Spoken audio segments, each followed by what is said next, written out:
مسئلہ نمبر 87، حیض یا نفاس شروع ہونے سے روزہ ٹوٹ جاتا ہے، روزے کی قضا ہے، نماز کی نہیں۔ حضرت ابو سعید خدری رضی اللہ تعالیٰ عنہ کہتے ہیں، نبی اکرم صلی اللہ علیہ وسلم نے فرمایا، کیا ایسا نہیں ہے کہ عورت جب حائضہ ہو جاتی ہے تو نہ نماز پڑھ سکتی ہے، نہ روزہ رکھ سکتی ہے، اور عورتوں کے دین میں کمی کی یہی وجہ ہے۔ اس میں عورت کی عزت یا عورت کی کم عقلی نہیں بیان کی جا رہی، مگر مسئلہ یہ ہے کہ مہینے میں 7 دن عورت قرآن سے، نماز سے ہٹ جاتی ہے، اور بھی بہت ساری چیزوں سے۔ فار ایگزامپل، مثال کے طور پر، اگر کہیں پر کوئی مسئلہ ہو یا وہ دین سیکھنا چاہتی ہو تو بہت ساری جگہوں پہ اس کو یہ حیض اس کو سیکھنے کے لیے آڑے آ جاتا ہے۔ تو اسی لیے شاید اللہ نے عورتوں کو گھر کے لیے بنایا، عورت کو بچہ پیدا کرنے کے لیے پیدا فرمایا، اور اس کے بہت سارے مسائل ہیں۔ آپ نے آج تک دیکھا ہوگا کہ کاملہ عورتیں تو بہت گزری ہیں، مگر اللہ چاہتا تو کسی عورت کو نبی بھی بنا سکتا تھا، لیکن ایسا نہیں ہوا۔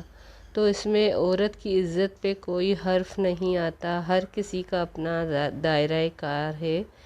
اگر عورت ان دنوں میں نماز نہیں پڑھ سکتی تو یہ اللہ کی آسانی ہے اس کے لیے، عورت ایک نسل سنوارتی ہے، تو اس لیے عورت ہمہ وقت دین سیکھنے سے قاصر ہے۔ صیام التطوع، نفلی روزے۔ مسئلہ نمبر 88، نفلی روزے کی فضیلت۔ اب حضرت ابو ہریرہ رضی اللہ تعالیٰ عنہ کہتے ہیں، رسول اللہ صلی اللہ علیہ وسلم نے فرمایا، جس نے اللہ کی رضا حاصل کرنے کے لیے ایک نفلی روزہ رکھا، اللہ اسے جہنم سے اتنا دور کر دیں گے جتنا فاصلہ ایک کوا جینے سے مرنے تک طے کر سکتا ہے۔ دیکھیے، نفل روزہ جو صرف اللہ کا قرب حاصل کرنے کے لیے، اللہ کی اضافی رضا حاصل کرنے کے لیے رکھا جائے، اس کا یہ اجر ہے۔ تو سوچنا چاہیے کہ جو لوگ بلا عذر، بلا وجہ تھوڑے تھوڑے سے مسئلوں کے لیے فرض روزے نہیں رکھتے، ان کے لیے کس قدر اجر سے محرومی ہے۔ مسئلہ نمبر 99، ہر سال شوال میں 6 روزے رکھنے کا ثواب عمر بھر روزے رکھنے کے برابر ہے۔ حضرت ابو ایوب انصاری رضی اللہ تعالیٰ عنہ سے روایت ہے کہ رسول اللہ صلی اللہ علیہ وسلم نے فرمایا، جو شخص روزے رمضان کے رکھ کے ہر سال میں شوال کے بھی 6 روزے رکھے، اسے عمر بھر روزے رکھنے کا ثواب ملتا ہے۔ اسے مسلم، ابو داؤد، نسائی، ترمذی اور ابن ماجہ نے روایت کیا ہے۔ اس کی وضاحت یہ دی جاتی ہے کہ سال میں 365 یا 60 دن ہے، ایک روزے کا ثواب کم سے کم بھی 10 روزوں کے برابر ملتا ہے۔ 30 روزے رکھ کے ہم 300 روزوں کا ثواب حاصل کرتے ہیں، بقیہ رہ جاتے ہیں 6 روزے۔ تو اس طرح شوال کے 6 روزے رکھے گویا ہم عمر بھر کے روزے رکھنے کا اجر پاتے ہیں۔ کچھ لوگ سمجھتے ہیں کہ عید کے فوراً بعد متواتر 6 روزے رکھے جائیں، لیکن علماء کا اجماع اس بات پہ ہے کہ شوال کا سارا مہینہ مختلف دنوں میں بھی ہم یہ 6 روزے رکھ کے اس کا اجر پا سکتے ہیں۔ مسئلہ نمبر 90، باقاعدگی سے ایام 20 یعنی چاند کی 13، 14، 15 تاریخ کو روزے رکھنے سے عمر بھر کے روزوں کا ثواب ملتا ہے۔ ابو قتادہ رضی اللہ تعالیٰ عنہ کہتے ہیں، رسول اللہ صلی اللہ علیہ وسلم نے فرمایا، ایک رمضان سے دوسرے رمضان کے درمیانی عرصے میں ہر ماہ 3 دن ایام 20 کے روزے رکھنا عمر بھر روزے رکھنے کے برابر ہے۔ آپ سوچتے ہوں گے کہ ایک رمضان سے لے کر دوسرے رمضان میں تک اگر ہم نے 365 شوال کے روزے بھی رکھ کے سارے سال کے روزے رکھ لیے تو مزید ہر مہینے 3 مہینے روزے رکھ کر عمر بھر کا ثواب رکھنے کی کیوں ترغیب دی گئی ہے؟ اصل میں اللہ تعالیٰ ان چیزوں سے ہمارے درجات بڑھنا چاہتا ہے۔ اگر کبھی حشر کے میدان میں بندوں کا ترازو ہلکا ہو جاتا ہے، اعمال نامے میں کوئی کمی بیشی ہو جاتی ہے کیونکہ اس میں سب سے پہلے فرائض تولے جاتے ہیں، تو جب ان فرائض میں کمی کوتاہی ہو جاتی ہے تو یہ جو نوافل ہیں یہ اس کمی کو پورا کریں گے۔ لہٰذا اگر کوئی استطاعت رکھتا ہے تو اپنی آخرت کے لیے یہ توشہ ضرور تیار کرے۔ مسئلہ نمبر 91، سفر میں نفلی روزہ رکھنا جائز ہے۔ حضرت عبداللہ بن عباس رضی اللہ تعالیٰ عنہ فرماتے ہیں، رسول اللہ صلی اللہ علیہ وسلم ایام میں 20 کے روزے کبھی ترک نہ فرماتے، خواہ سفر میں ہوتے یا گھر میں، یعنی کہ رخصت تو ہے سفر میں لیکن کسی کسی کی روٹین بن جاتی ہے کہ کوئی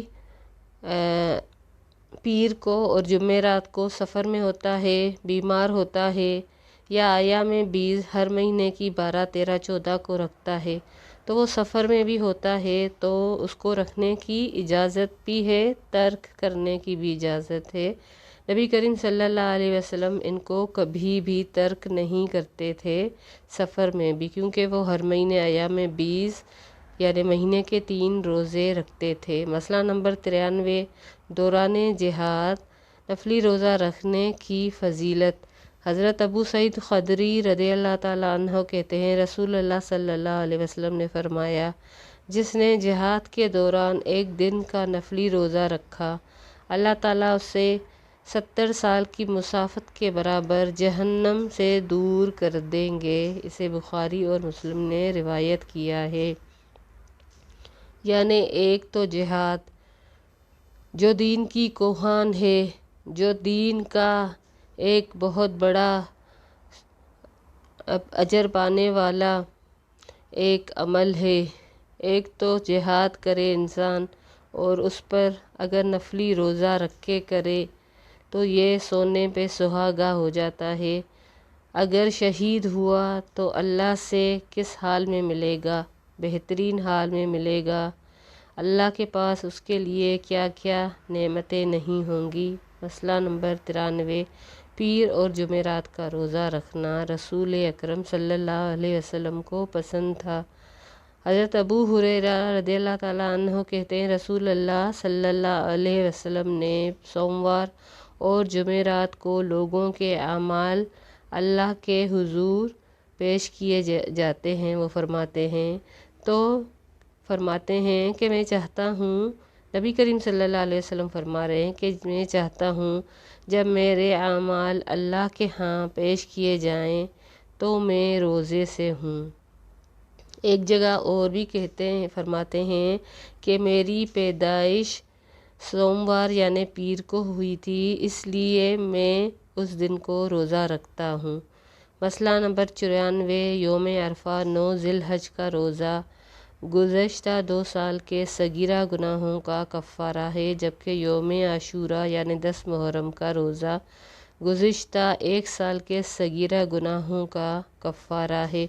حضرت ابو قتادہ رضی اللہ تعالیٰ عنہ کہتے ہیں، رسول اکرم صلی اللہ علیہ وسلم نے فرمایا، یوم عرفہ کا روزہ 2 سال یعنی گزشتہ 1 اور 1 آئندہ کے گناہوں کا کفارہ ہے، اور یوم عاشوراء 10 محرم کا روزہ گزشتہ جو گزر گیا 1 سال اس کے گناہوں کا کفارہ ہے۔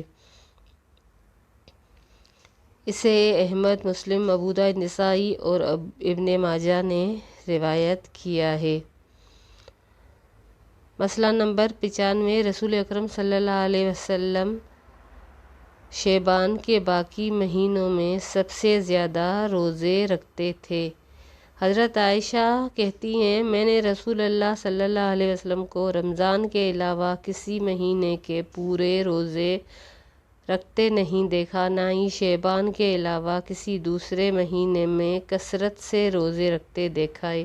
یعنی نبی کریم صلی اللہ علیہ وسلم بہت اعتدال والی زندگی گزارتے تھے، روزے رکھتے بھی تھے، چھوڑتے بھی تھے، رات کو قیام بھی کرتے تھے، آرام بھی فرماتے تھے، ایام 20 یعنی مہینے کے 3 روزے بھی رکھتے تھے اور پیر اور جمعرات کو بھی رکھتے تھے، یعنی اپنی بیویوں کو بھی ان کے برابر حقوق دیتے تھے، اپنے جسم کو بھی آرام دیتے تھے۔ لیکن متواتر روزے، اتنے روزے کہ حضرت عائشہ اور دیگر ازواج کو لگتا تھا کہ جب نبی کریم صلی اللہ علیہ وسلم روزے رکھنا شروع کر دے شعبان کو تو چھوڑتے نہیں تھے، یہاں تک کہ ہمیں لگتا تھا کہ سارا پورا شعبان گزر جائے گا۔ اس میں وضاحت کی جاتی ہے کہ 15 شعبان کو خاص طور پر جو شب برات منائی جاتی ہے اور روزہ رکھا جاتا ہے، یہ غیر ثابت شدہ حدیث ہے۔ ثابت عمل صرف یہ ہے کہ نبی کریم صلی اللہ علیہ وسلم اس مہینے میں کثرت سے روزے رکھتے تھے۔ مسئلہ نمبر 96، نفلی روزے رکھنے میں ایک دن چھوڑ کر دوسرے دن روزہ رکھنے کا طریقہ سب سے افضل ہے۔ حضرت عبداللہ بن عمر رضی اللہ تعالیٰ عنہ سے روایت ہے کہ رسول اللہ صلی اللہ علیہ وسلم نے فرمایا ہر ماہ 3 دن کے روزے رکھو۔ تو حضرت عبداللہ بن عمر اس وقت جوان تھے، طاقت اور ایمان کی دولت سے مالا مال تھے، تو وہ عرض کرتے ہیں کہ مجھ میں اس سے زیادہ طاقت ہے۔ نبی کریم صلی اللہ علیہ وسلم نے فرمایا کہ برابر مجھ سے 2 روزے کم کراتے رہے،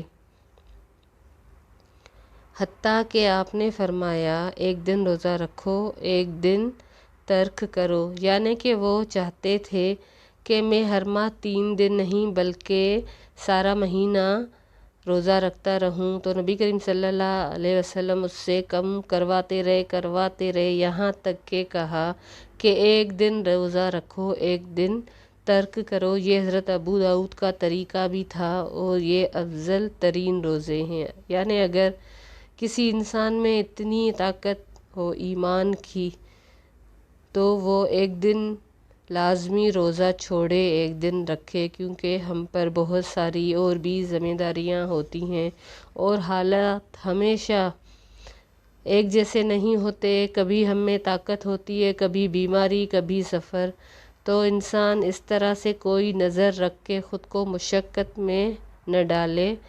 فرمایا کہ یہ اللہ کے رسول نے فرمایا کہ یہ میرے بھائی حضرت داؤد کا طریقہ تھا، اسے بخاری اور مسلم نے روایت کیا ہے۔ مسئلہ نمبر 97، محرم کے روزوں کی فضیلت۔ ابو ہریرہ کہتے ہیں رسول اللہ صلی اللہ علیہ وسلم نے فرمایا رمضان کے بعد سب سے افضل روزے محرم کے روزے ہیں، جو کہ اللہ کا مہینہ ہے، اور فرض نماز کے بعد سب سے افضل نماز تہجد کی نماز ہے۔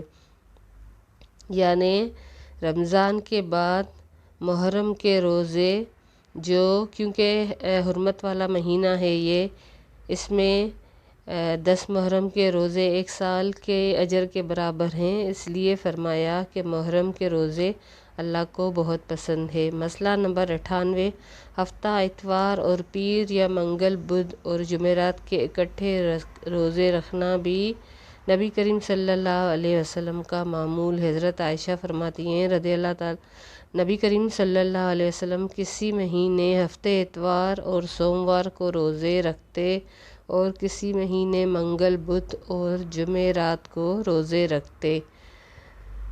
مسئلہ نمبر 99، سوموار کے روزے کی فضیلت۔ ابو قتادہ کہتے ہیں رسول اللہ صلی اللہ علیہ وسلم سے سوموار کے روزے کے بارے میں سوال کیا گیا۔ آپ صلی اللہ علیہ وسلم نے فرمایا میں اس دن پیدا ہوا اور اسی دن مجھ پر قرآن نازل ہوا تھا۔ مسئلہ نمبر 100، ہر مہینے میں 3 روزے رکھنا مستحب ہے۔ حضرت معاذ رد ادویہ رضی اللہ تعالیٰ عنہ نے نبی کریم صلی اللہ علیہ وسلم کی زوجہ حضرت عائشہ سے پوچھا، کیا رسول اللہ ہر ماہ 3 دن کے روزے رکھا کیا کرتے تھے؟ حضرت عائشہ نے فرمایا، ہاں۔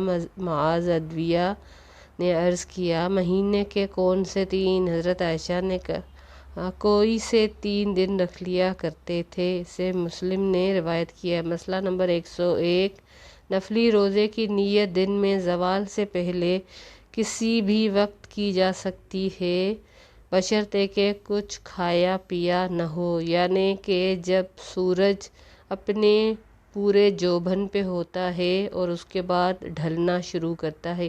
یہ وقت کوئی 12 بجے کا ہوتا ہے دن کے، تو اس وقت تک اگر کسی نے کچھ کھایا پیا نہیں ہو تو وہ نفلی روزے کی نیت کر سکتا ہے۔ مسئلہ نمبر 102، نفلی روزے کی قضا واجب نہیں۔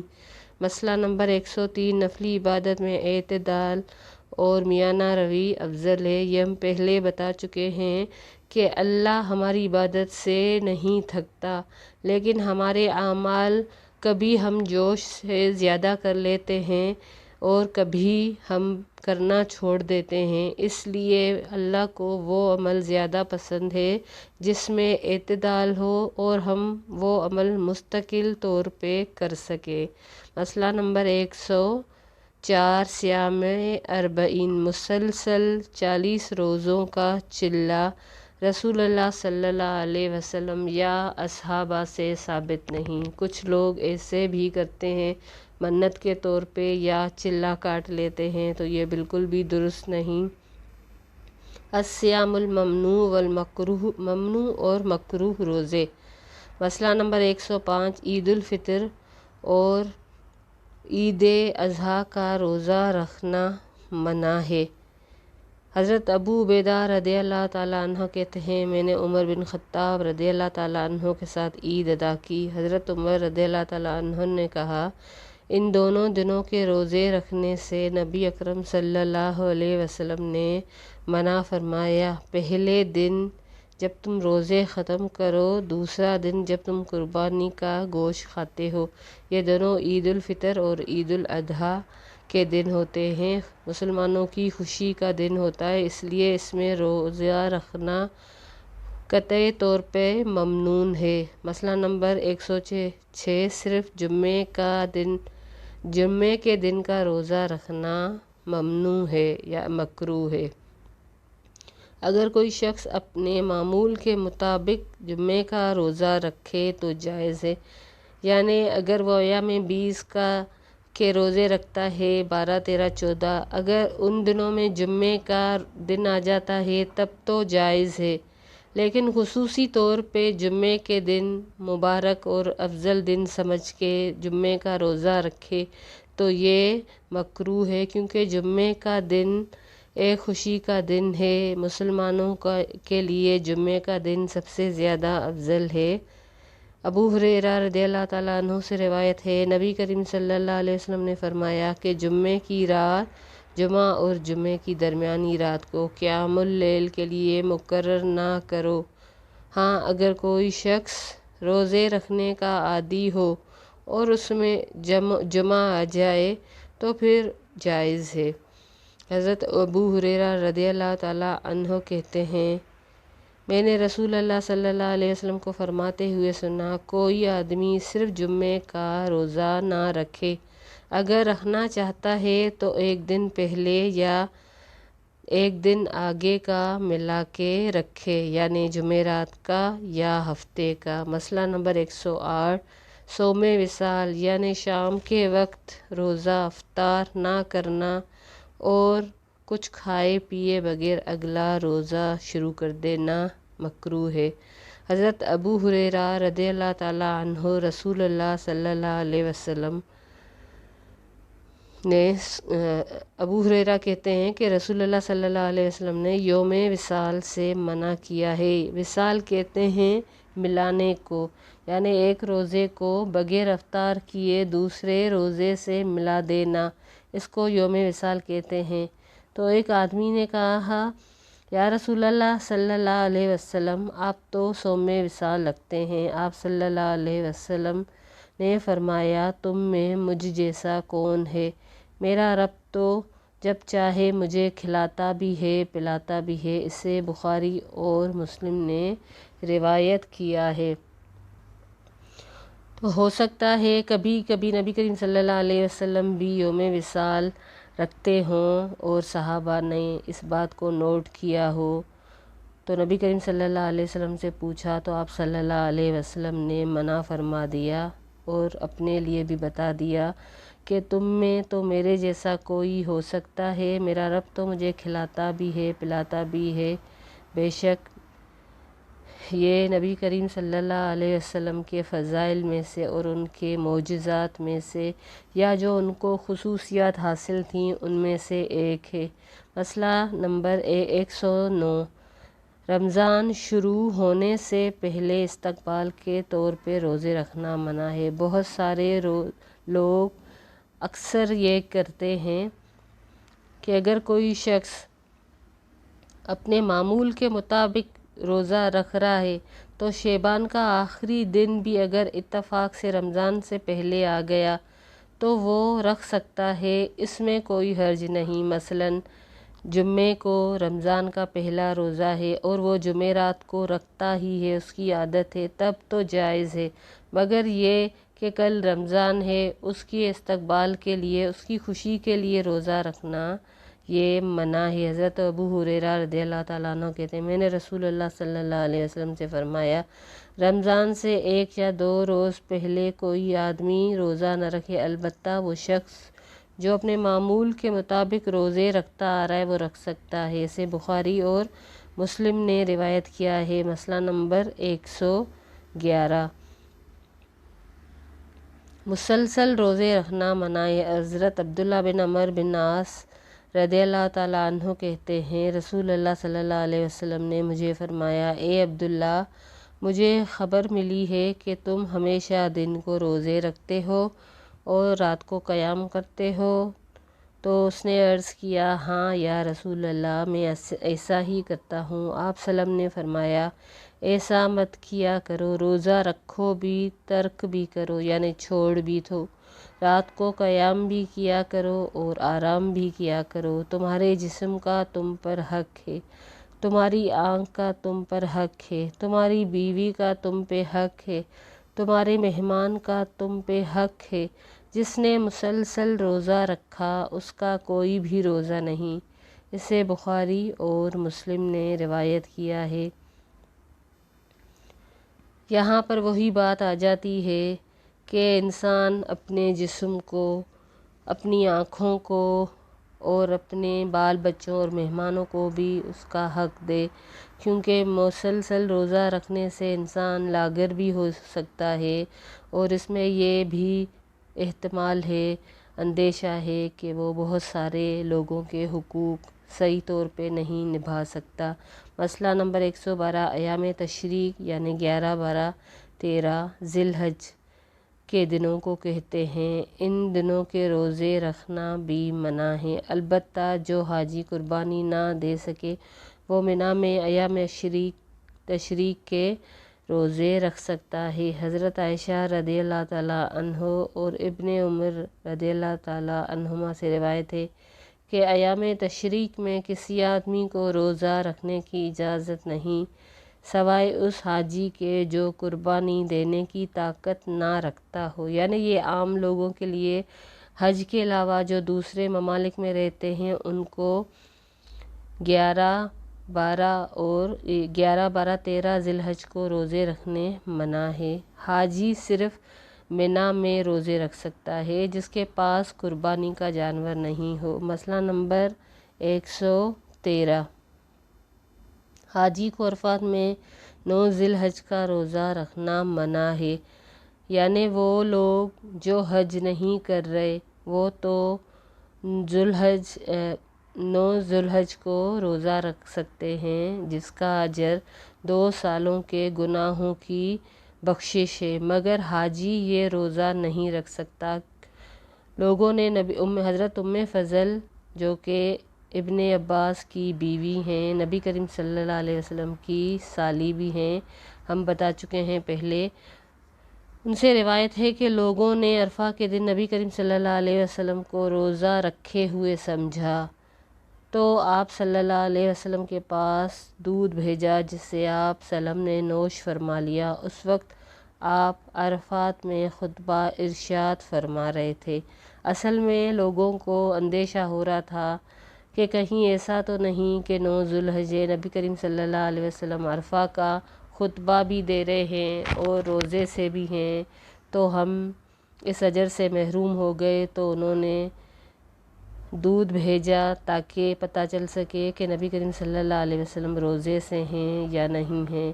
اصل میں بات یہ ہے کہ آپ علیہ الصلاۃ والسلام ایک عام انسان تو نہیں تھے، تو لوگوں کو بہت حیا بھی آتی تھی بہت سارے سوالات کرنے سے۔ اسے بخاری اور مسلم نے روایت کیا ہے۔ مسئلہ نمبر 114، نصف شعبان کے بعد روزے نہیں رکھنے چاہیے۔ حضرت ابو ہریرہ رضی اللہ تعالیٰ عنہ کہتے ہیں رسول اللہ صلی اللہ علیہ وسلم نے فرمایا، جب نصف شعبان یعنی 15 شعبان آ جائے تو رمضان سے 15 دن پہلے نفلی روزے نہ رکھو۔ اسے ترمذی نے روایت کیا ہے۔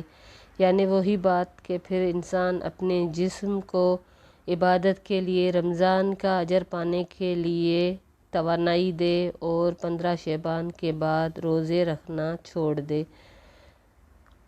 مسئلہ نمبر 115، عورت کا اپنے شوہر کی اجازت کے بغیر نفلی روزہ رکھنا منع ہے۔ حضرت ابو ہریرہ رضی اللہ تعالیٰ عنہ سے روایت ہے کہ رسول اللہ صلی اللہ علیہ وسلم نے فرمایا، کوئی عورت اپنے شوہر کی موجودگی میں اس کی اجازت کے بغیر نفلی روزہ نہ رکھے۔ اسے بخاری نے روایت کیا ہے۔ مسئلہ نمبر 116، صرف عاشوراء یعنی 10 محرم کا روزہ رکھنا مکروہ ہے۔ 9 اور 10 کا محرم یا 10 اور 11 محرم 2 دن کے روزے رکھنے چاہیے۔ حضرت عبداللہ بن عباس رضی اللہ تعالیٰ عنہ کہتے ہیں رسول اللہ صلی اللہ علیہ وسلم نے عاشوراء 10 محرم کا روزہ رکھا اور لوگوں کو بھی رکھنے کا حکم دیا۔ لوگوں نے عرض کیا، یا رسول اللہ، 10 محرم تو یہود و نصارہ کے نزدیک بڑی عظمت کا دن ہے۔ یہودیوں کے لیے اس لیے کہ ان کا اپنا تہوار تھا، اور حضرت موسیٰ کو اس دن فرعون سے نجات ملی تھی، انہوں نے سمندر پار کیا تھا، اور نصارہ یعنی عیسائی جو ہیں ان کے لیے بھی یہ بڑی عظمت کا دن تھا، ان کا اپنا تہوار تھا۔ آپ صلی اللہ علیہ وسلم نے فرمایا، اچھا آئندہ سال ہم انشاءاللہ 10 محرم کے ساتھ 9 محرم کا روزہ بھی رکھیں گے۔ لیکن آئندہ سال آنے سے پہلے ہی نبی کریم صلی اللہ علیہ وسلم اس دنیا سے رخصت ہو گئے، سے مسلم نے روایت کیا ہے۔ وضاحت کی جاتی ہے کہ یوم عاشوراء 10 محرم کی فضیلت یہ ہے کہ جب رسول اللہ صلی اللہ علیہ وسلم مدینہ منورہ تشریف لائے تو یہودی 10 محرم کا روزہ رکھتے تھے۔ ان سے وجہ پوچھی گئی تو انہوں نے کہا کہ اس روز اللہ تعالیٰ نے حضرت موسیٰ کو فرعون پر غلبہ عطا فرمایا تھا، لہٰذا ہم شکرانے کے طور پہ یہ روزہ رکھتے ہیں۔ آپ صلی اللہ علیہ وسلم کو یہ بات معلوم ہوئی تو آپ صلی اللہ علیہ وسلم نے فرمایا، یہودیوں کی نسبت ہم موسیٰ کے قریب ہیں یعنی دینی طور پہ، اور مسلمانوں کو اس دن روزہ رکھنے کا حکم دیا، مگر جب رمضان کے روزے فرض کیے گئے تو آپ صلی اللہ علیہ وسلم نے فرمایا، جو چاہے 10 محرم کا روزہ رکھے، جو چاہے نہ رکھے۔ مسئلہ نمبر 117، صرف ہفتے کے دن کا روزہ رکھنا مکروہ ہے۔ حضرت عبداللہ بن بصر اپنی بہن سمار رضی اللہ تعالیٰ عنہ سے روایت کرتے ہیں رسول اللہ صلی اللہ علیہ وسلم نے فرمایا، ہفتے کا روزہ سوائے فرض روزوں کے نہ رکھو، اور اگر کھانے کو کوئی اور چیز نہ ملے تو انگور کی لکڑی یا کسی درخت کی چھال ہی چبا لو۔ وضاحت یہ کی جاتی ہے کہ چونکہ یہ اہل کتاب کی عید کا دن تھا، لہٰذا آپ نے ان کی مخالفت کے لیے ہفتے کے ساتھ جمعہ یا اتوار کا دن ملا کے روزہ رکھنے کا حکم دیا ہے۔ اصل میں ہمیں ہر حال میں اہل کتاب یا دوسرے مذاہب کی چیزوں کا یا ان کے تہواروں سے الٹ کرنا ہے، ان کے مخالف جانا ہے۔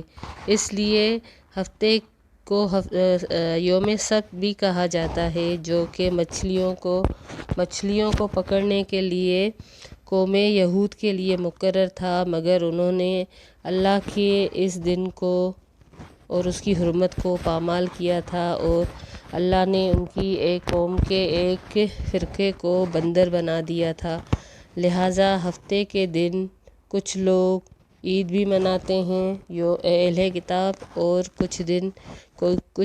کوئی لوگ اس کو منحوس بھی سمجھتے ہیں۔ لہٰذا نبی کریم صلی اللہ علیہ وسلم نے اس دن کے لیے روزہ رکھنے سے منع فرمایا۔ لہٰذا فرمایا یا تو جمعے کو اس کے ساتھ ملا لو یا اتوار کو ملا کے 2 روزے رکھ لیا کرو۔ اس کے ساتھ ہی ہم اس کا اختتام کرتے ہیں، اور کل اعتکاف کے مسائل پڑھیں گے انشاءاللہ تعالی۔ السلام علیکم ورحمۃ اللہ وبرکاتہ۔